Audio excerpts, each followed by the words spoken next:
श्री स्वामी समर्थ मैत्रिणींनो, जर आपण अस्तरवरती हे सगळे पार्ट मार्किंग करून घेतले असेल तर ते आपण अशा प्रकारे त्याची कटिंग करू शकतो। तर अशा पद्धतीने हा आपला बॅक पार्टची आपण सुरुवातीला कटिंग करू शकतो। त्यानंतर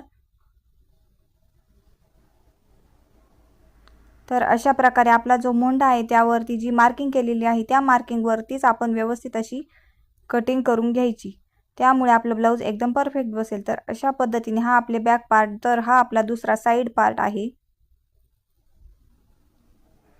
तर ही आपली क्रॉस पट्टी, ही आपली बाही आणि ही आपली कटोरी। तर 42 साइजची कटोरी किती इंचांनी वाढवायची तो पण व्हिडिओ मी शॉर्ट मध्ये टाकलेला आहे, तो पण तुम्ही पहा। आणि अशाच नवनवीन टिप्स साठी आपल्या चॅनलला सबस्क्राइब करा।